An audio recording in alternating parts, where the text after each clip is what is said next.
तो हेलो दोस्तों, स्वागत है आपका हमारी और एक नई वीडियो में। और आज की इस वीडियो में हम रिव्यू करने वाले हैं क्रिस्टोफर नोलन की one of the best film memento का। ये जो फिल्म है वो रिलीज हुई थी 2000 में या फिर 2002 में, मुझे एग्जैक्ट ईयर तो नहीं पता, लेकिन इसी के आजू बाजू ये फिल्म रिलीज हुई थी। और ये जो फिल्म है वो क्रिस्टोफर नोलन द्वारा बनाई गई सबसे ज्यादा दिमाग खराब करने वाली मूवीज में से एक है। और अगर आप दिमाग खराब करने की बात करो तो वहां पर ये जो फिल्म है वो रैंक करती है नंबर 3 पर। मतलब कि क्रिस्टोफर नोलन की जो मूवी है वहां पर ये फिल्म नंबर 3 पर रैंक करती है, जहां पर नंबर 1 पर है टेनेट, नंबर 2 पर इंटरस्टेलर और नंबर 3 पर मोमेंटो। और ये जो फिल्म है वो कुछ उन फिल्मों में से है जिस फिल्म को देखने के बाद आप यूट्यूब पे इसकी एंडिंग एक्सप्लेन जरूर सर्च करोगे। और इस फिल्म की एक कॉपी हमारी इंडिया के अंदर भी बनी थी जिसका नाम था गजनी, जहां पर हमने आमिर खान को देखा था। अब देखो यहाँ पर वो फिल्म मैंने ठीक से देखी नहीं है, इसलिए उस फिल्म के बारे में मैं आपको कुछ कह नहीं सकता, लेकिन लोगों का यही मानना है कि वो जो फिल्म है वो इस फिल्म से पूरी तरह से कॉपी थी और ऊपर से वो फिल्म एक मसाला फिल्म है। लेकिन यहाँ पर ये चीज तो मैं बड़े ही आराम से कह सकता हूँ कि गजनी जो फिल्म है वो इस फिल्म के सामने कुछ भी नहीं है। मतलब कि गजनी जो फिल्म है उसका कंपैरिजन भी आप मोमेंटो के साथ नहीं कर सकते हो, क्योंकि इन दोनों ही फिल्मों के अंदर जो फर्क है ना वो जमीन आसमान का है। और क्रिस्टोफर नोलन द्वारा बनाई गई इस मास्टरपीस और इस ग्रेट फिल्म का आज हम अपनी वीडियो में रिव्यू करने वाले हैं, तो प्लीज इस वीडियो को एंड तक जरूर देखना। तो चलिए इस वीडियो को हम शुरू करते हैं।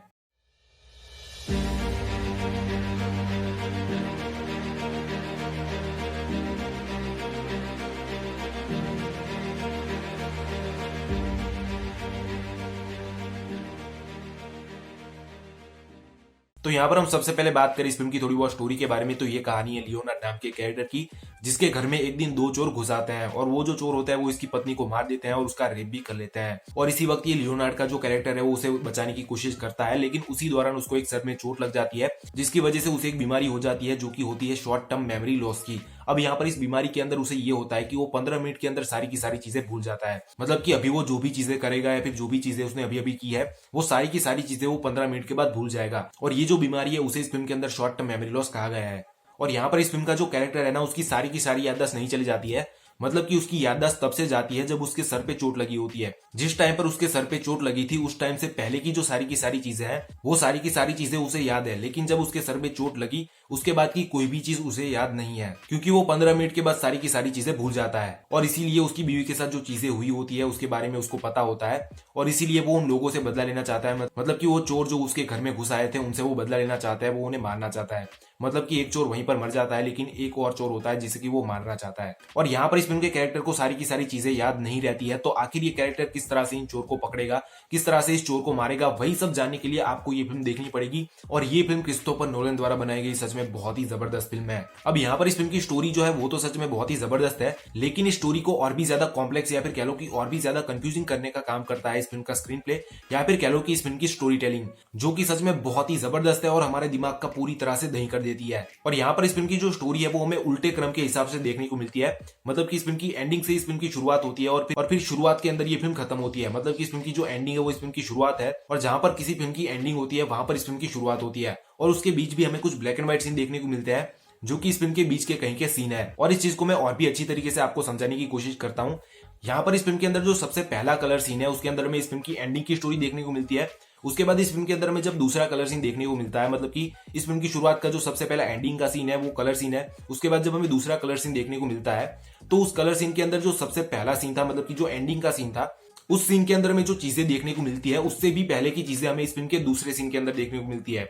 मतलब कि इस फिल्म का जो दूसरा कलर सीन है उसके अंदर हमें वो चीजें देखने को मिलती है। और इन दोनों ही सीन के बीच में हमें एक ब्लैक एंड व्हाइट सीन देखने को मिलता है जो कि इस फिल्म की एंडिंग से पहले की स्टोरी बताता है। अब यहाँ पर इस फिल्म के जो कलर सीन है वो एक तरफ, और इसके अलावा इस फिल्म के जो ब्लैक एंड व्हाइट सीन है, मतलब कि सबसे पहले सारे के सारे ब्लैक एंड व्हाइट सीन और उसके बाद सारे के सारे कलर सीन। और यहाँ पर इस फिल्म के सारे ब्लैक सीन और सारे के सारे कलर सीन को जोड़ दिया जाए ना, तब जाकर इस फिल्म की स्टोरी बनती है। और यहाँ पर इस फिल्म के बारे में अभी अभी मैंने जितनी भी चीजें बताई है ना, वो चीजें मेरे ख्याल से आप में से बहुत सारे लोगों को समझ में नहीं आएगी, लेकिन जिन लोगों ने भी इस फिल्म को देखा है उन लोगों को मैंने अभी अभी जो भी चीजें कही वो सारी की सारी समझ में आ रही होगी कि मैं आखिर कहना क्या चाहता हूँ।